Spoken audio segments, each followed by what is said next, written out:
chers internautes Bour News yéen ñi faral di teewlu di seetaan télé bu baax bi tey nag guddi na jógee nañ ci ay journée bu mouvementée waaye terewul comme que xibaar dafa am gis ngeen oto yi ngeen di gis yëpp oto gendarmerie la oto police ñi benn opération conjointe boo xamante ni ñaari kii yooyu ñu ngi koy jëmmal muy police ak gendarmerie ngeen gis ki nga xamante ni mooy yegsi noonu mooy le ministre de l'intérieur Antoine Félix Abdoulaye Diome ñu fas yéene dem dugg ci biir dugg ci miiru aéroport bi pour ñu miin côté yi ñoo ngi ci côté Ouest Foire bi miiru aéroport bi ci lañ toll nii juste zone bi nga xam ne guddi daanaka day métti. Monsieur le ministre. Major Amadou Faye, commandant la brigade gendarmerie territoriale de la Foire. À vos ordres, monsieur le ministre.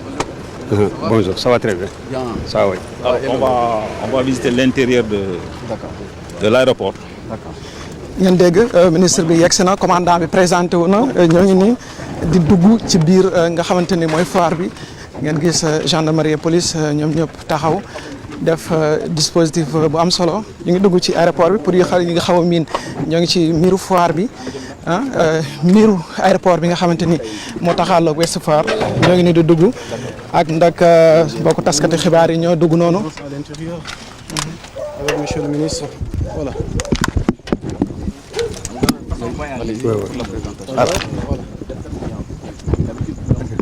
Comme ça, la lumière, nous sommes à l'intérieur de l'aéroport. Ici, vous avez vu, il y a des gens il y a des éleveurs, il y a des badauds, il y a des malfaiteurs. Même à l'intérieur, même en profondeur, vous allez voir qu'il y a des SDF là qui y habitent. Nous y venons souvent parce qu'il y a des vendeurs de drogue, de chanvre, de drogue dure, de chanvre indien et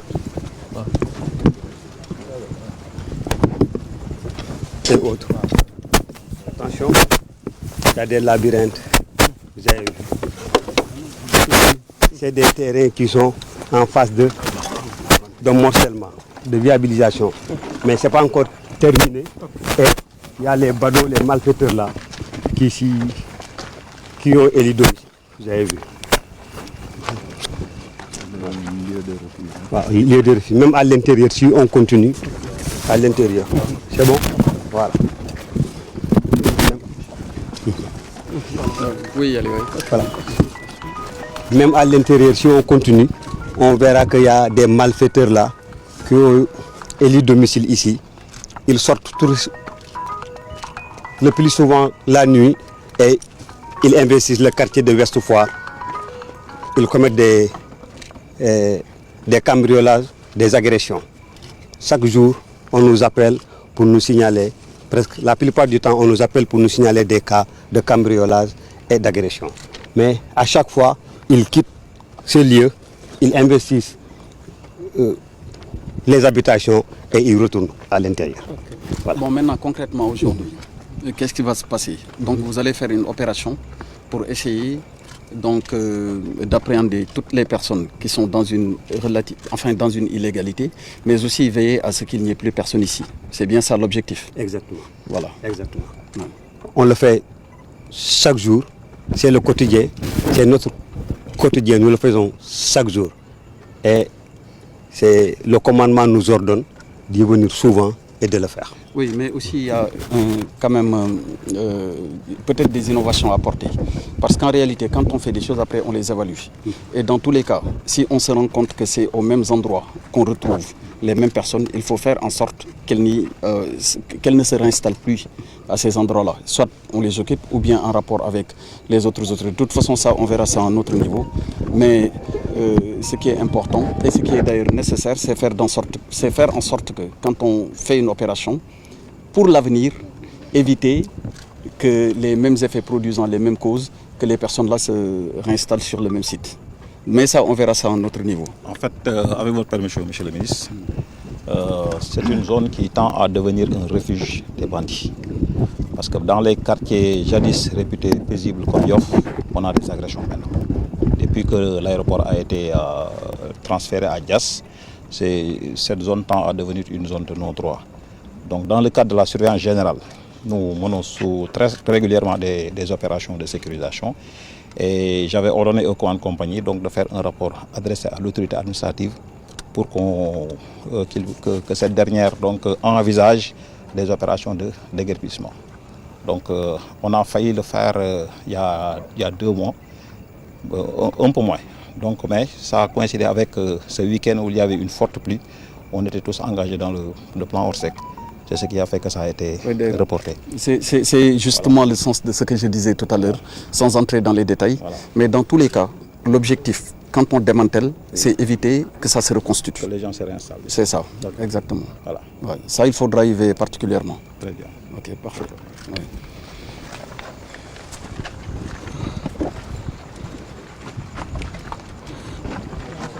Voilà, donc je pense que c'est clair bourg. Hein. Nous l'avons tous entendu. Le message est clair. Maintenant, faire de telle sorte que les filles indil askan wi jafe-jafe bañ fee amat.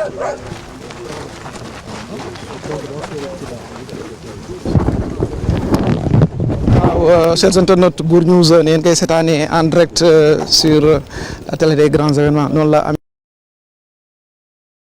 Ouest Foire bi ñu ko xaw a miin mooy ci mur aéroport bi xam ne foofu guddi daanaka pour nga circuler day xaw a métti ñëw fekk fi benn doon superviser benn liggéey bi nga xamante ni gendarmerie ak police ñu ngi koy def sur le terrain ngeen gis ko noonu gis nga li mu leen wax ne nañ comme que bu nekkee ne buñ fi ñëwee gis xam nañ ni ñi ëpp ci defkati ñaawteef yi dañuy ñëw di fi làqatu nañ fexe ba bana yoonee buñ fi ñëwatee aussi buñ leen fi jëlee fexe ba buñ ñëwee duñ leen fi fekkati bay teg askan bi jafe-jafe mooy li ngeen gis noonu xam naa jógee nañ sànq fi nga xamante ni mooy rond point EMG gis ngeen dispositif bi xam naa dinañu si dëkkalaat ci kanam bi nga xamante ni installé nañ ko fa pour bu nekkee ne am na ñoo xam ne ay defkati ñaawteef lañ bu ñëwee ba foofu nan lañ fexee ba di gàkkal li nga xamante ni mooy seeni musiba kon ngeen gis ko ni toujours ñuy jógee ci miiru aéroport bi ñu leen wan li nga xamante ni moom la fi police ak gendarmerie mobilisé ngeen gis ko noonu ñu ànd ak commandant yi commandement yi police chef de police ñoom ñëpp nekk ci biir ngeen gis ko ak la gendarmerie gis ngeen dafa mel ni visite bi jeexagul waaw nee nañ ko par là ñu continuer kon xool li nga xamante ni moo fi am di leen wax ne zone bi aussi zone bu xaw a lëndëm la ndax amul lumière dégg ngeen commandant bi ni mu ko expliqué ne depuis yàlla dogal ñu toxal aéroport bi fii daanaka def kati ñaawteef yu bëri dañ fi doxantu si salaamaaleykum.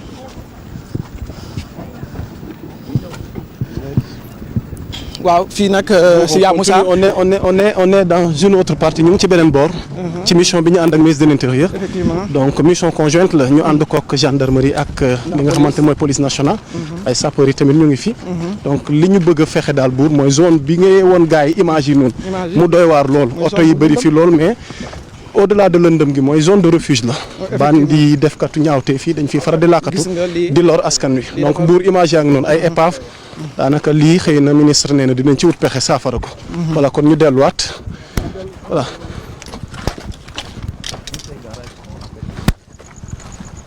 Si on fouillait tout de suite certains véhicules, c'est sûr qu'on a trouvé des gens donc qui font ces épaves de véhicules de trottoir. Et ce sont ces malfaiteurs qui opèrent entre 3h et 5h du matin en général. Et ici, c'est leur zone de repli. Donc, dans le plan d'action avec les autorités administratives également, en tout cas, le rapport qui leur a été transmis, on a mentionné tout ça. Et ce sera pris en compte pour voir dans quelle mesure les déguerpir les envoyer. Bon, de toute façon, il y a un plan qui a été donc décidé par le chef de l'État pour les mécaniciens. Parce qu'il faut faire la part des choses. Il y a par exemple les travailleurs qui vivent à la sueur de leur front et d'autres qui profitent un peu, disons, de l'environnement qui est peut-être propice à la commission de certaines infractions pour s'installer. Mais tout cela devra faire l'objet d'un traitement approprié. Pour le recasement des mécaniciens, c'est des dignes travailleurs. Il faudra certainement le faire. Il y a un ministère en charge de ça. C'est le ministre Pape Amadou Ndiaye qui en a en charge. Et le chef de l'État lui réitère toujours les instructions pour aller beaucoup plus vite dans le sens du recasement des mécaniciens. Maintenant, pour le reste, il appartiendra en rapport avec et de faire les arrêtés qu'il faut et puis de faire le travail. Ça, il n'y a pas de souci pour cela. Voilà. Mais dans tous les cas, la part des choses devra être faite entre ceux qui travaillent et ceux qui vivent à la sueur de leur front et ceux qui viennent troubler la quiétude des populations. Très bien. Ouais. C'est ça. Oui, Major, oui. Voilà, ici aussi, vers ce côté, il y a les charretiers là qui collectent les ordures du quartier parce que à Ouest Foire c'est pas bien loti. Il y a des impasses donc difficile aux véhicules de ramassage d'ordures de rentrer. Il y a des charrettes qui collectent les ordures et ils les regroupent ici. Après les véhicules viennent.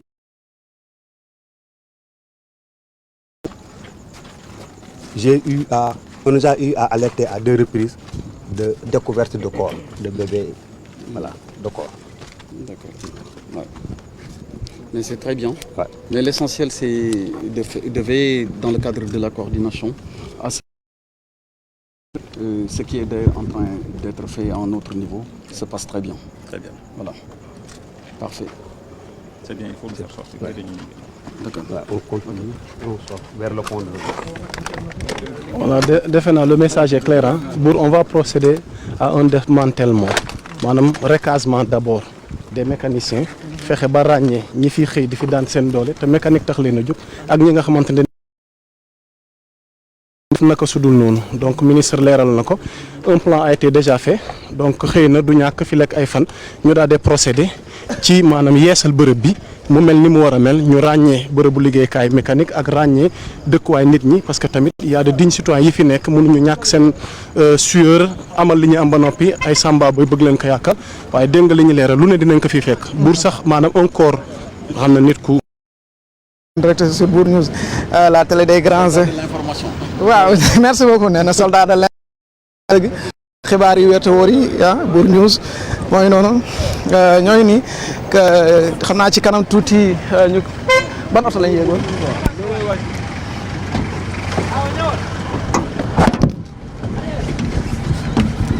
xanaa ñu ñamal leen tuuti li nga xamante ni mooy fii ngeen gis ko ci miiru aéroport bi fii boo gisee kër yi nii la mel voie bi mooy li nga xam ne mooy séparer kër yi ak miiru aéroport Léopold Sédar Senghor bi ngeen gis ko noonu aéroport bi nag depuis ni ngeen gisee le commandant territorial waxee ko biñ ko déplacé ba léegi am na si ñoo xamante ni dañ fi ñëw di fi daan seen doole ñu mel ni mécaniciens yi mais am na ñeneen ñoo xamante ni comme li ñuy wax rek ñiy gàmmoog ñiy raas dem bokkul te dégg ngeen commandant bi sànq ci biir major fii mës nañ fi sax découvrir un corps sans vie kon ministre aussi tontu leen na leen am na plan boo xamante ni ñu ngi koy waajal pour jëlee fii ñi nga xamante ni ñooy mécaniciens yi def leen si zone de recasement comme ni nga xamante ni nee na noonu la ko président de la république soxlaaye ak ni nga xamante ni noonu la ko conseil ñuy jëm ci zone bu ruqe zone bi moom yàlla dogal na benn bés mës naa fee ñëw mais pour beneen côté boo xam ne boo fa demee aussi foofu moom côté bu raglu la foofu moom guddi pour nga yegg fa mais xam naa ne ci kanam tuuti dinañ fa yegg kon ñu teel leen ko live bi noonu ngeen mën ko suivre en direct sur la télé des grands événements. non moom xam nga rien tous les soirs waaw ngeen gis ko noonu en direct sur Bour News la télé des grands événements ñu ne ngeen taxaw. dina ngeen taxaw waaw ñu taxaw xaar convoi bi mu ñëw yegg si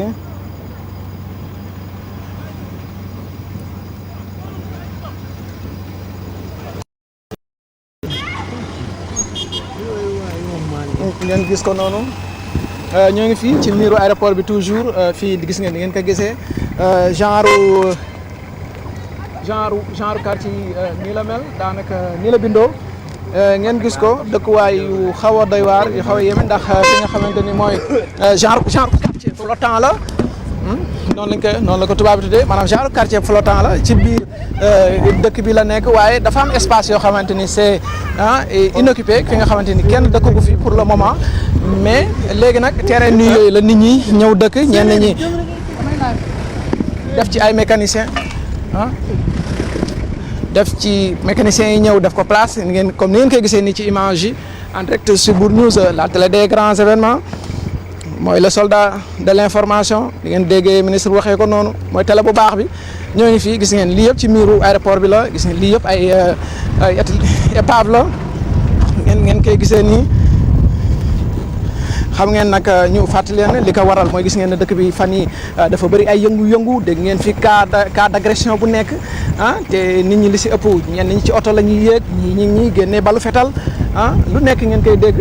léegi nag mooy li nga xamante ni moo sabab tey doxantu bi nga xamante ne le ministre de l'intérieur ànd na ko une opération conjointe menée par la gendarmerie et la police sénégalaise ñu ñëw di xool gis ngeen fii yëpp ci mur aéroport ba li ngeen di gis ni maanaam mooy espace bi ñu fi bàyyi mu tolloog 30 mètres entre fi nit ñi dëkk ak muru aéroport bi xam nga ni fii nit mën naa def musiba wala làqatu fi soo ba ngoon jot bët set mu génn ñëw def guddi mu jóg dem dafa toox doonam guddi mu dem noppalu loolu yëpp mën na cee nekk donte sax place liggéeyukaay la fii moom ay oto la garage mécanicien la waaye yii nii bu nekkee ne àll la woon ñu ne kër ak jargoñ la wala kër ak li nga xamante ni mooy ñooñu di dox ci suuf mën nañoo ñëw dëkk ci comme ni doomu aadama yi aussi di dundee maanaam def ko ñaawteef yi mën nañoo dem jëf seen i jëf ba pare ñëw làqatu si fi te kenn du xam après xëy duggaat ci biir nit ñi loolu bokk na ci li sabab tey doxantu bi nga xamante ni le ministre de l'intérieur tey amal na ko fii ak police ak gendarmerie ñoo ngi nii ngeen gis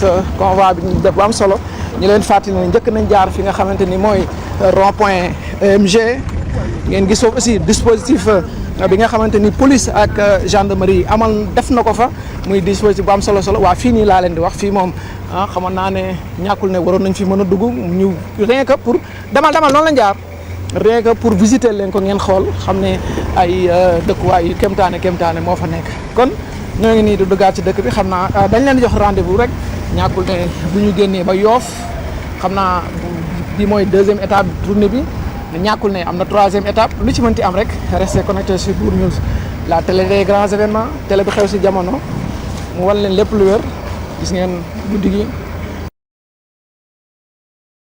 dëttal leen ko ngeen mën koo am fii ci télé bu baax bi ñoo ngi nii di dugg ci koñ di génn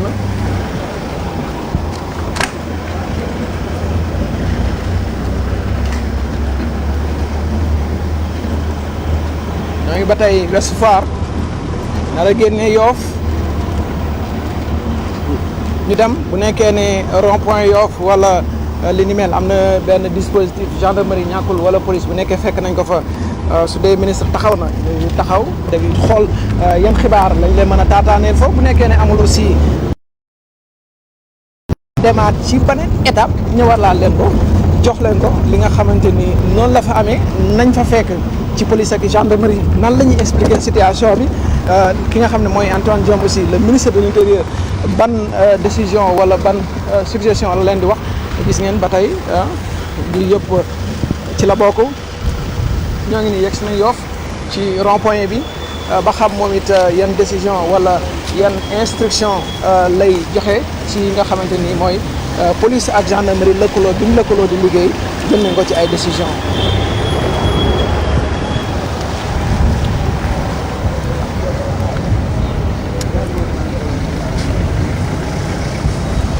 waaw dafa mel ni fii xanaa jaar jàll rek lay doon mooy porte bu ñu doon génnee kon ami internet Bour News ñu ñëwaat léegi ci beneen live ci yeneen information